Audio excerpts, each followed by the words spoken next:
Hello friends, ഇന്ന് നമ്മൾ വളരെ എളുപ്പത്തിൽ തയ്യാറാക്കാൻ പറ്റുന്ന ഗീ കോൺ ഫ്രൈഡ് റൈസും ഗോബി മഞ്ചൂരിയനാണ് ഉണ്ടാക്കുന്നത്.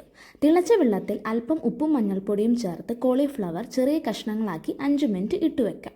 ഇനി പെട്ടെന്ന് തന്നെ കോൺ ഫ്രൈഡ് റൈസ് ഉണ്ടാക്കാം. ആദ്യം നമുക്ക് കുറച്ച് നെയ്യ് ഒഴിച്ച് കാഷ്യൂ, കിസ്മിസ്, ഒണിയൻ ഫ്രൈ ചെയ്ത് വെക്കാം. ഇനി കുക്കറിൽ റൈസ് വെക്കാം. കുക്കർ ചൂടാവുമ്പോൾ അതിലേക്ക് 2 വലിയ ടീസ്പൂൺ ഗീ ഒഴിക്കാം. ഇതിലേക്ക് പട്ട, ഗ്രാമ്പു, ഏലക്ക എന്നിവ ചേർക്കാം.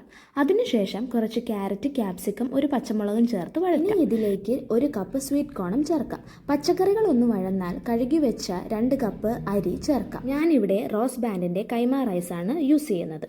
അരി ഒന്ന് നെയ്യിലിട്ട് വറുത്ത ശേഷം ഇതിലേക്ക് 3 കപ്പ് വെള്ളം, ആവശ്യത്തിന് ഉപ്പ്, കുറച്ച് കുരുമുളക് പൊടിയും ചേർത്ത് കുക്കർ വിസിലില്ലാതെ അടച്ചു വെച്ച് 10 മിനിറ്റ് വേവിക്കാം. ഗ്യാസ് സിമ്മിലിടാൻ മറക്കരുത്.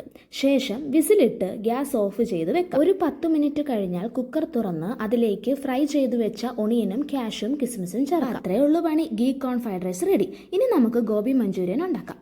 ഒരു ബൗളിൽ 1/2 കപ്പ് മൈദ, 1/4 കപ്പ് കോൺഫ്ലവർ, 1 സ്പൂൺ മുളക് പൊടി, ഇഞ്ചി വെളുത്തുള്ളി പേസ്റ്റ്, ഉപ്പ് എന്നിവ ചേർത്ത് വെള്ളമൊഴിച്ച് ബാറ്റർ തയ്യാറാക്കാം. ഇതിൽ കോളിഫ്ലവർ മുക്കി എണ്ണയിലിട്ട് ഫ്രൈ ചെയ്തെടുക്കാം. അതവിടെ ഫ്രൈ ആകുന്ന ടൈമിൽ കുറച്ച് cornflour, soya sauce, tomato sauce വെള്ളത്തിൽ കലക്കി വെക്കാം. ഇനി ഒരു പാനിൽ കുറച്ച് എണ്ണയൊഴിച്ച് വെളുത്തുള്ളി, ഇഞ്ചി, പച്ചമുളക് എന്നിവ ചെറുതായി അരിഞ്ഞത് വഴറ്റുക.